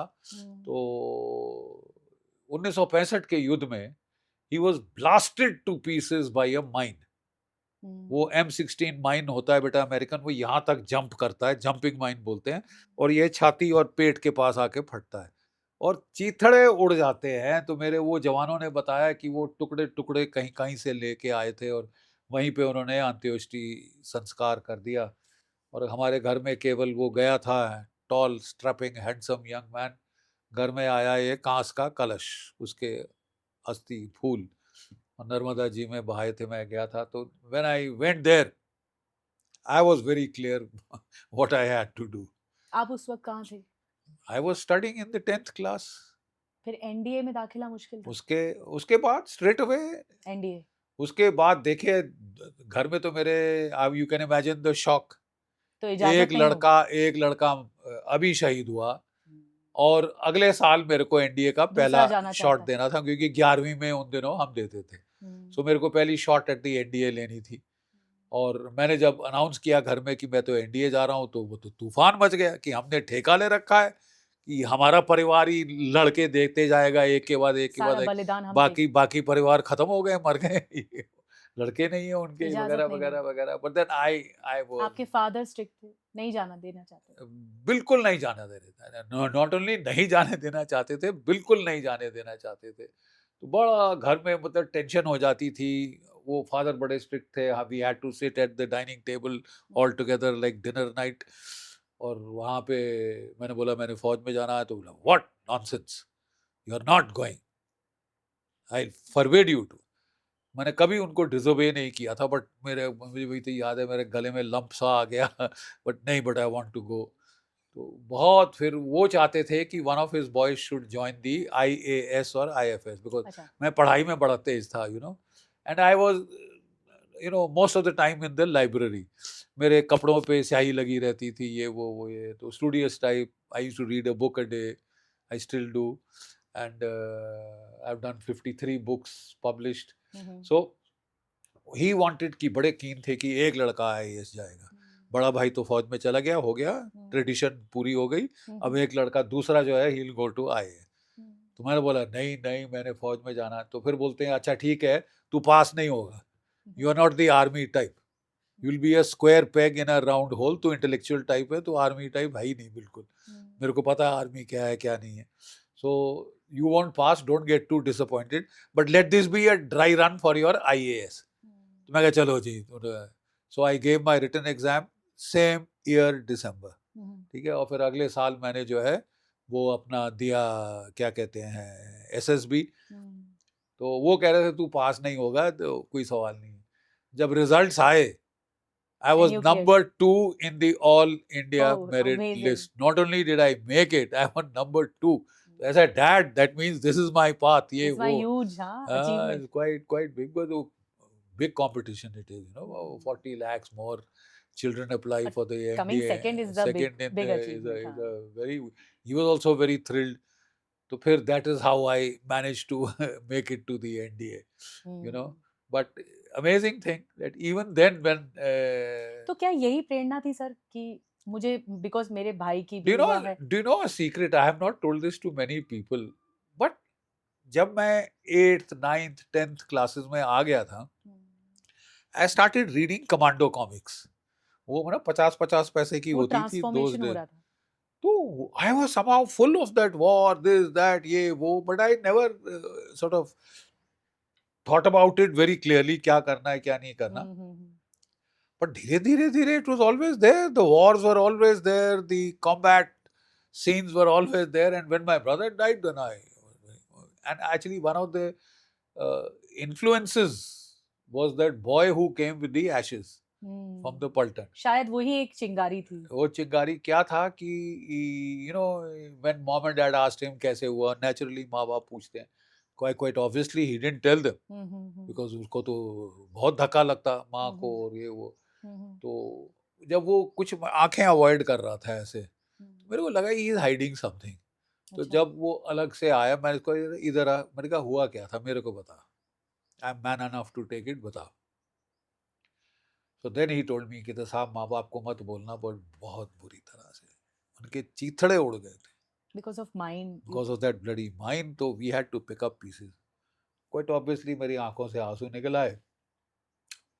Imagine that soldier from the Indian Army, he tells me, साहब आप रो नहीं सकते, आपको बदला लेना है. You have to take revenge. अगर जब लाश की दुर्गति होती है तो फौज में बदला लिया जाता है. So I still remember that. So I knew what I had to do. I never had any doubts thereafter. You're being emotional right now. Yeah. लेकिन सर सबसे बड़ा बलिदान एक आर्मी मैन के लिए क्या होता है? अपना प्राणों का तो होता ही है क्योंकि वो देश की सेवा कर रहा, बट क्या फैमिली को ऐसे छोड़ के आता है या देश की सेवा के लिए इतना मंत्रमुग्ध होता है कि और कुछ नहीं उसको दिखता? सबसे बड़ा बलिदान आपकी नजर में क्या है? You see, your family itself are trained to send you. कि जाओ लड़ो. This biggest sacrifice. Because don't let us down. Military families. You see, और वो मेरा गर्व के साथ भेजते हैं. मेरा कोर्समेट था बेटा अरुण खेत्रपाल, परम वीर चक्रा मरणोपरांत 21, ये जो पिक्चर आई है ना, he was my batchmate by the way. अच्छा. He was my batchmate. So जहाँ लड़ाई की बात हुई तो वो कोर्स कर रहा था, कोर्स कैंसिल हुआ, वो घर आया अपनी मॉम को मिलने, वो जा रहे थे टुवर्ड्स द वेस्टर्न बॉर्डर. तो उसने बोला मॉम वो सरप्राइज, तू तो कोर्स कर रहा था. कहता मॉम कोर्स कैंसिल, लड़ाई शुरू होने वाली है. तो उसकी माँ ने उसको बोला, वो टैंकों वाला, उसकी माँ ने बोला देख बेटा, तेरे फादर तेरे अंकल सारे they were all in the army. Don't let us down. Fight bravely. ये माँ कह रही है बेटे को. That's what military families are about. That is what tradition is about. Tradition. Exactly. सेना का जो मोरल होता है वो कैसे हाई रहता है अंदरूनी जो रहता है, क्योंकि देखिए आपको हर सांस तक लड़ना है, आप ये ठान के आते हैं, तो अंदर से वो कैसे मोरल आगे बढ़ता है, अपने आप को कैसे पुश देखिए, करते हैं there आप is लोग? a full ecosystem for maintenance of morale, for sustenance of morale in the armed forces, fighting spirit को बरकरार रखने कैसे का होता है? इकोसिस्टम। देखिए, एक तो है आपका राजस्थान के गांव में वो कवित होते थे, वो एक तारा लेके जाते थे, गजबर छाती पृथ्वीराज की आंखों भय मशाल। ठीक है, आप एमपी की हैं, एमपी में आला उदल सुना है? आला वो बोला जाता है, आला उदल बड़े लड़ैया, हुंकार उनकी बात कही ना जाए। कहीं you ना know, हाँ, you know. हाँ, So in India there is a tradition of bravery कि एक warrior who dies in battle उसकी बड़ी इज्जत होती है, नाम होता है। Down to the villages 80% of our soldiers are from गांव से आते हैं बेटा, और गांव से वो लड़के जब मैंने लड़ाई में सच्ची मैदान जंग बहुत देखे, 5 देखे, एक के बाद एक के बाद एक। हाँ, मैंने आज तक हमारा कोई लड़का जवान अफसर नहीं देखा जिसका चेहरा पीला पड़ गया हो या जो पीठ दिखा दी। और क्यों? वो बोलते थे जवान हमारे कि साहब, अगर हमने लड़ाई के मैदान में पीठ दिखा दी तो हमारे गांव में हमारी औरतें हमें कुएं से पानी नहीं पीने देंगी, लात मार के वो धत्कार के हटा देंगी वहां से। You can't show this thing, that की शक्ल कहाँ दिखाएंगे साहब, कहाँ मुंह छुपाएंगे। It is that strong tradition. Then there is the country. उसके बाद there is the regimental system of motivation. I am from Jammu and Kashmir Rifles. मेरे को जहाँ से ही मैं लड़कों को, हम अपने ट्रेनिंग सेंटर में मैं था जीवन ट्रेनिंग, तो उनको रेजिमेंट का इतिहास, रेजिमेंट के सूरमा, रेजिमेंट के परमवीर चक्र विजेता, महावीर चक्र विजेता, इन सब की जीवनी सुनाते थे। उनको हम ले जाते थे, उनको कॉम्बैट मूवीज दिखाते थे, लड़ाई की पिक्चरें दिखाते थे, फिर जाके जो हमारा वॉर मेमोरियल पे श्रद्धांजलि दिलवाते थे। तो whole system is design to make you fight, keep your fighting अगर स्पिरिट आपने अप। तय कर लिया कि आपको सेना में जाना है तो पूरा सिस्टम आपको सपोर्ट करेगा। They will carry you. अच्छा, क्या ऐसा भी होता है बख्शी सर कि कोई आ गया सेना में, सब कुछ पास करके आ गया, एनडीए पास कर लिया, सब कुछ आएगा, सेना में भर्ती हो गया, और 2 दिन बाद उसका मन नहीं लग रहा है, उसका मनोबल टूटा हुआ है, बोला कि नहीं, इतना प्रेशर मैं नहीं झेल पाऊंगा। तो क्या ऐसा होता है, झेल पाऊंगा या झेल नहीं पाऊंगी, अगर जो विमेन भी होती है, तो क्या वो एग्जिट करना आसान होता है, जैसे पीछे जाना आसान होता है? सबसे पहले 3 साल ट्रेनिंग एनडीए, हाँ, 1 साल ट्रेनिंग फाइनल IMA देहरादून। ये 4 साल में यू आर वीडेड आउट। जो कमजोर कड़ी है बेटा वो ऑटोमेटिकली टूट जाती है बेटा, स्ट्रीमलाइन कर देते हैं। They you can't survive the training, the training is so bloody tough. उसी समय बैकआउट कर लेते हैं उस समय बैकआउट मतलब या तो तुम्हारी हड्डी टूट जाएगी, गिर जाओगे, ये हो जाएगा, वो हो जाएगा, मतलब यू विल नॉट सर्वाइव, आप नहीं, वापस नहीं कर सकते। Anybody who has survived the NDA will never give up, number 1। हम जाते हैं, वो कहते हैं ना, you go as boys, you come out as men. 19, 20, 21 पे we get our commission, lean, hard, ये वो, and कोई सवाल नहीं कि एनडीए के 3 साल के बाद you chicken out, IMA के 1 साल के बाद you chicken out, you get weeded out। अगर कोई कमजोर कड़ी है तो बेटा वो टूट जाती है, पहले ही टूट जाती है। We don't wait for it to break on the battlefield। इतना वो बोलता है ना, आग में तपा देते हैं लोहे को, you are steel, you are not iron। आज के युवाओं में राष्ट्रवाद दिखता है आपको, नेशनलिज्म दिखता है? ज्यादा है, बिकॉज अब ज्यादातर ना वो हम लोग जो पहले हैं वो काफी अपर क्लास के लोग आते थे, वो थोड़े से सिनिकल भी हो जाते हैं, लेकिन आजकल तो ये जेसीओ जवान के लड़के ऑफिसर्स बन रहे, they are salt of the earth, they are solid, salt of the earth, salt of the earth, very tough, very tough। 2026 में हम सर हैं, 2030 तक आप सेना को कहाँ देखते हैं? You are one of the finest armed forces of the world now, most combat tested, combat experienced। आप 5 बड़े जंगें लड़े हुए हो, 47, 48, 62, 65, 71, कारगिल, और अब ये झड़प है, ये तो जो हुई है, your main battle is coming up. Hopefully, by that time, we should have won our most major battle and broken Pakistan into 5. Again you are repeating but nationalism जो है परिभाषा क्या वो एक नैरेटिव है या फिर आज के युवा एक्चुअली फील करते हैं कि ये नेशनलिज्म है या दिखावा ज्यादा होता है कि नहीं आपको नेशनलिस्ट बनना है तभी आप एक नेशनलिज्म की पॉलिसी फॉलो करने वाले दिखते हैं देखिए, you have to be a great fraud if you can carry that through the armed forces, because वहां मेरा टेस्ट बोलने से नहीं है, मेरा टेस्ट लड़ाई के मैदान में है, थ्रू माय एक्शंस। मेरे दाएं लोग मरे हैं, मेरे बाएं मरे हैं, ठीक है। मैंने अंतड़ियां बाहर आते देखी हैं जवान की जिसको फ्रैगमेंट शेल लगा था, हाथ से वापस डाल रहा है, इतना शेल शॉक्ड है, दर्द नहीं हो रही, ठीक है। मैंने गोदी में सर रखे हैं जवानों के जब वो आखिरी सांस ले रहे थे, आखिरी बार पानी पिलाया है वाटर बॉटल से। So you think you can fake it? You can't fake it, baby. You can't fake it there. वहाँ जिंदगी मौत सामने है. It is staring you in the bloody face. Either you believe or you don't believe. My country is not a place. एक जमीन का टुकड़ा नहीं है मेरा देश मेरे लिए. It is an emotion. एक भावना है जिसके लिए I can kill or be killed. 6 foot जमीन का टुकड़ा नहीं है जिसको हम अपने पांव से रौंद देते हैं चलते हुए. That is the kind of feeling that you have because you have to live it. You have to be prepared to die for it. And you can't die for a lie. You can't die for a lie when you have to willingly lead. आपको जीवंतता दिखानी पड़ेगी, lively रहना पड़ेगा. You have to be it, live it. You know? जो हो वो हो. You see, and बेटा 37 साल अफसरी किया, 4 साल ट्रेनिंग की. हाँ, कैसा सुंदर और बहादुर भारत देश हमारा है, ए सुखदायक जननी तेरे.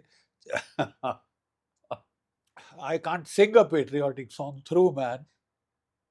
आप इमोशनल हो रहे हैं.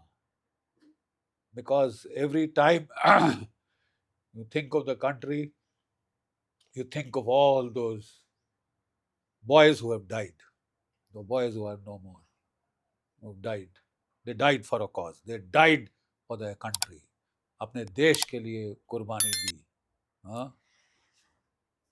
I wish you all the very best, sir. हम आखिरी चंक में हैं इस पूरे शो के. कुछ ऐसे सवाल जो कि आप एक सेंटेंस में दे सकते हो, एक वर्ड में भी दे सकते हो. जैसे कि एक आर्मी चीफ की जिंदगी के लिए सबसे मुश्किल घड़ी क्या होती है, या आर्मी मैन के लिए सबसे मुश्किल वक्त कौन सा होता है, सबसे डिफिकल्ट टाइम? जब उसको छोड़ के जाना हो अपने घर वालों को, अपनी फौज को, रिटायरमेंट पे रो के. You see. अच्छा, जब रिटायरमेंट हो रहा रिटायरमेंट होता है, रोते हैं बच्चों की तरह. मैं आपको बता रहा हूँ कि मैं रिटायर हुआ था नेशनल डिफेंस कॉलेज से, पलटन से भी नहीं रिटायर हुआ, यहाँ नेशनल डिफेंस कॉलेज से.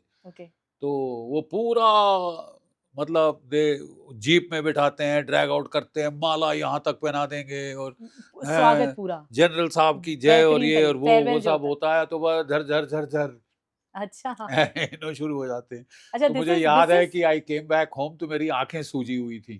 तो मेरी वाइफ ने पूछा क्या हुआ. मैंने कहा I fought my last battle, आखिरी लड़ाई लड़ ली है, खत्म, now it's all over, I can't wear the uniform any longer. तो पता श्रीमती जी ने कहा, कहती है if I know you, your battle has just begun. Okay, very smart answer. And that was the way it was, because after Actually, I retired, असल लड़ाई आपकी रिटायरमेंट के बाद है. बात शुरू हुई, because then I went from school to school, college to college, talking to the children on duty, honor, country, patriotism, nationalism, देशभक्ति. पूरा भारतवर्ष मैंने कोई 5 बार घूम लिया है. एक और सवाल, भारत में कांग्रेस के वक्त आर्मी मजबूत थी या अभी आपको लगती है? अभी बहुत फर्क पड़ गया. बहुत फर्क, बहुत फर्क पड़ा. और बतौर प्रमुख के तौर पर जब आप थे रेजिमेंट में, तो किससे बात कर सकते थे, किससे नहीं, ये आज़ादी होती है? No, in terms of मतलब अपनी बात को कन्वे करने का जो तरीका था, हाँ चाहे वो अपनी रेजिमेंट में हो या फिर जो आपके सीनियर्स हों हाँ या अपनी सबॉर्डिनेट्स हों, तो इजीली कन्वे किया जा सकता है, या हाँ फिर कई बातें दबी रह जाती हैं, बोल नहीं पाते, मतलब साइकोलॉजी तौर पे। आर्मी के अंदर बेटा रिश्ते इतने गहरे होते हैं कि even your deepest feelings and thoughts आप एक्सप्रेस कर पाओगे, खासकर विद योर कॉमरेड्स। जो बाकी साथ के ऑफिसर्स हैं वो they are a support system. Subedar major एक होता है, commanding officer subedar major, big support system for one another. I don't think you will hesitate in saying things. ऐसा नहीं होता। नहीं, और आर्मी चीफ बनने के लिए क्या काबिलियत होनी चाहिए किसी में? नेपोलियन, एलिजिबिलिटी क्या होनी चाहिए? देखिए by the time you become lieutenant general, general, core commander, army commander, तकरीबन वो सारों में वो काबिलियत है। Anybody who has survive 40 years of the army is capable of becoming the army chief. ये But एक Napoleon quality, हाँ। Napoleon used to say one thing कि बिफोर वो किसी को जनरल प्रमोट करता था, वो पता क्या पूछता था? Is he a lucky general? क्या इसकी किस्मत है तगड़ी कि नहीं? किस्मत तगड़ी होगी तो लड़ाइयां जीतोगे। अच्छा, किस्मत के आंका जाता कि था किस्मत स्टैंडर्ड। इज ऑल्सो कि मतलब he has a tradition of winning, he has a tradition of winning, हर मैदान फतेह। अग्निवीर को लेकर नए नियम आए हैं, इसमें हाँ, कहा जा रहा है कि शादीशुदा की नो एंट्री होगी। नो एंट्री क्या होगी। ये सही है? इट्स अ फैक्ट क्योंकि नहीं, क्या ये आप इसे बट सही मानते हैं? देखिए I will be straight forward and blunt, I have never minced my words. I am absolutely against this Agniveer scheme. I think इससे हमारी फौज का, मेरी नजरों में, इन माय हम्बल ओपिनियन, नुकसान हुआ है। कोई फायदा नहीं है। कोई फायदा नहीं हुआ है। क्यों एंड सर? हमको इसका जो है, हमको अभी भी, मैं राजनाथ सिंह जी से मिला हूँ, NSA साहब से मिला हूँ, मैंने तो यही अपनी तरफ से सुझाव दिया है कि please increase from 4 years to 7 years.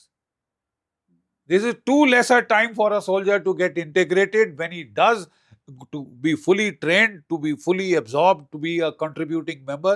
By the time वो होता है, he is out. तो ये it goes against spirit de corps, camaraderie, bonding, combat bonding. ज्यादा वक्त चाहिए और ज्यादा वक्त चाहिए। और look at the crew served weapons. Look at the crew served weapons. एक टैंक में 3 का क्रू होता है, एक तोप में 6 का क्रू होता है, ठीक है? वो तालमेल, एक भी कड़ी, strength of the chain is the weakest link. हर 3 दिन के 3 महीने बाद एक अपना बंदा बदली हो रहा है, नया आ रहा है, ये आ रहा है, तो how will you fight as a team? No, I am sorry, I do not agree.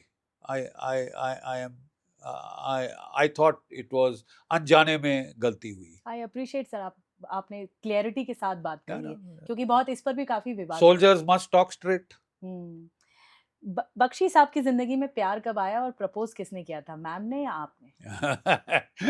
हमारे तो वो हिंदू रीति के मुताबिक माँ बाप ने शुरू की, and we just said yes to one another.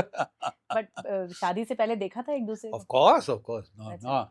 Not only देखा था, because then I requested permission to take her out for हाँ, ये तो फिल्मी स्टोरी है। अच्छा, आपने ये पूछा? हाँ, कोई I विरोध took हुआ my उस बात पे? father-in-law's permission to take her out for lunch, etc. So And you said it very bluntly, हाँ, कि I want to take her out for a हाँ, dinner नहीं or नहीं lunch. सर, do I नहीं वो फौज में, हाँ, may I have your permission to take Sunita out okay. for lunch, sir? अच्छा, सब उनके भी फौज में ही हैं। नहीं, फौज में तो नहीं थे, अच्छा, बट बट वो आपका एक स्टाइल था। हमारा फौजी स्टाइल हो ही जाता है, अच्छा सर, हमारा एक सेगमेंट है आर्ट के ठाठ। हाँ, मतलब आपकी जिंदगी ठाठ से रही है, हाँ, आप ठाठ से रहे हैं, करियर भी और जो भी आपकी फैमिली लाइफ, आपकी पर्सनल लाइफ।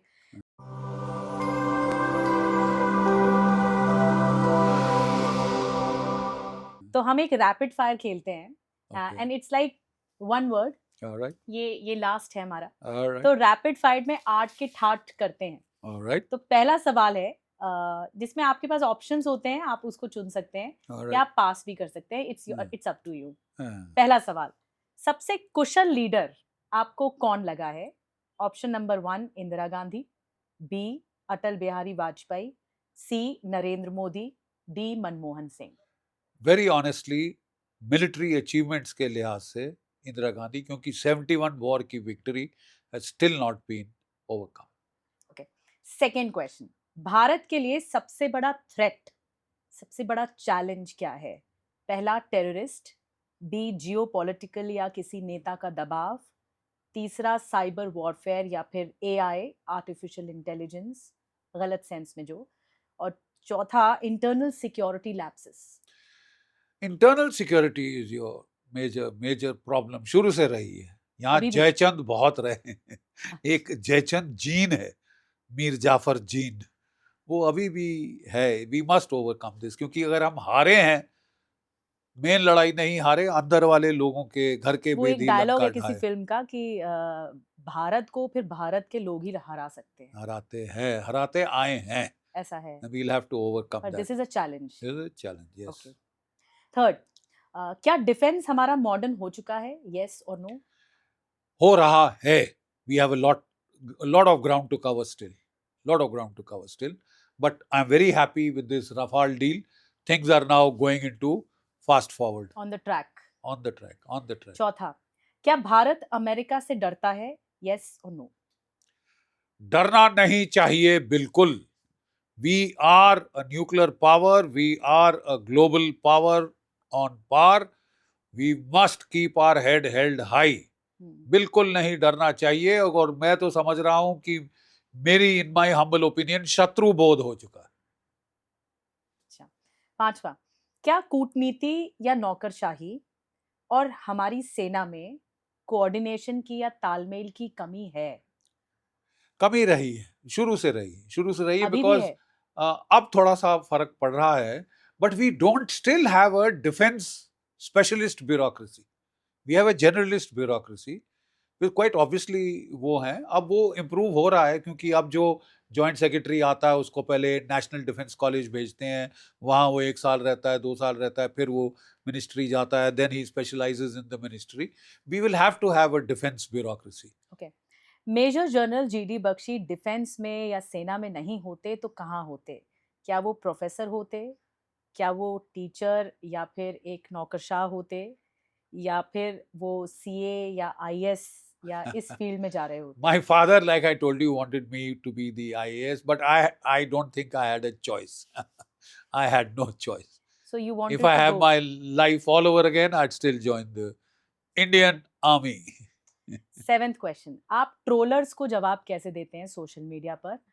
पहला, आक्रामक रुख दिखाते हैं और हाँ. तमीज से जवाब देते हैं, बता देते हैं कौन हूं मैं. हाँ. दूसरा, ब्लॉक कर देते हैं. तीसरा, या कुछ बोलते ही नहीं है, इग्नोर करते हैं. Ignore. I won't waste my energies. इससे पहले लेकिन एक बार आप ट्रोल हो चुके हैं. कई बारी हो चुके हैं, लेकिन हाँ, unless it is something very personal. क्योंकि एक बार मेरे को एक सज्जन ने बोल दिया था कि आप तो रिटायर हो गए ना, इसलिए बोल रहे लड़ो लड़ो. अच्छा, तो that is the worst insult for a military man. आपने क्या जवाब दिया? बड़ा कंट्रोवर्शियल हो गया था, क्योंकि खड़ी गाली हो गई थी. अच्छा, हाँ, आई रिमेम्बर. लेकिन आपको लगता है कि उस समय ये बोलना चाहिए था या अवॉइड करना चाहिए था? मतलब देखिए, निकल गया. क्योंकि ना, एक आर्मी ऑफिसर को बोलना कि तू पीछे छुप के लोगों को आगे भेजता है, इससे बड़ी गाली कोई नहीं हो सकती. एमसी बीसी भी इससे बड़ी गाली नहीं हो सकती. क्योंकि आप ऑलरेडी अपने आप को इतना झोंके हुए हैं, अरे, इतनी ताकत लगाए हुए हैं. That is शुरू the से ultimate young insult. ones. कि that means you are a stinking coward. तू औरों को मरवाता है, तू खुद पीछे बैठा रहता है. इससे ज्यादा nobody in the army will take it. Normally अगर आप ऑफिसर मेस में हैं, आप किसी ने ऐसा बोल दिया, तो the answer is to get up and talk. Take out your teeth. उसको भी ठोकना जरूरी है. लेकिन वो टीवी के ऊपर थे, तो I couldn't have done that. Studio में भी होते तो I would have hit him. आठवां और आखिरी क्वेश्चन, हमारी राष्ट्रीय सुरक्षा के लिए सबसे बड़ा खतरा, सबसे बड़ा डैमेज खतरा क्या है? पहला, कौन सा मुल्क है, कौन सा देश है? चाइना, दूसरा पाकिस्तान, या फिर अमेरिका? देखिए, चाइना करेक्टली स्पीकिंग आपकी सबसे बड़ी थ्रेट है, क्योंकि वो सबसे नजदीक आपका बॉर्डर है ना. अमेरिका फिर भी दूर, इज मेनी ओशंस अवे. जितना डैमेज वो कर सकता है उससे ज्यादा चीन कर सकता चाइना है, कर लेकिन देगा। अब चीन भी थॉ ढूंढ रहा है हमारे हम्म, साथ. हम्म, So all I would like to state is, in national security matters, there are no permanent friends, no permanent enemies, hmm, only permanent national interest. राष्ट्रीय सुरक्षा के मामले में कोई परमानेंट दोस्त या दुश्मन नहीं होता, केवल परमानेंट राष्ट्रीय सुरक्षा के हित या अहित होता. एक आखिरी बात जो कि मुझे लगता है पूछनी चाहिए, और बार बार हम टीवी डिबेट्स में सुनते हैं, क्या वॉरफेयर परमाणु हो सकता है कभी भी, किसी भी लेवल पे? हम रूस यूक्रेन देख चुके हैं, हम गाज़ा भी देख चुके हैं, हम ईरान भी देख चुके हैं, और हम मिसाइल ड्रोन वॉरफेयर भी देख चुके हैं. क्या आपको लगता है ये नौबत कभी आएगी कोई मुल्क की कि वो परमाणु बॉम्ब करेगा, जैसे पहले हो चुका है लेकिन उसके बाद फिर नहीं हुआ? देखिए, पहले एक ही बार हुआ था जब जापान को किया था. Hiroshima and it Nagasaki. Was asymmetric situation. America के पास था, जापान के पास नहीं था. जहां एसिमेट्रिक के बजाय सिमेट्रिक सिचुएशन आ जाती है, न्यूक्लियर बॉम्ब का इस्तेमाल ऑलमोस्ट इम्पॉसिबल है. और अगर हो गया गलती से तो दैट्स आप और मैं नहीं रहेंगे. It will be finito, kaput. तो कोई मुल्क कर सकता है, ये हिमाकत कर सकता है? पागल ही कर सकते हैं.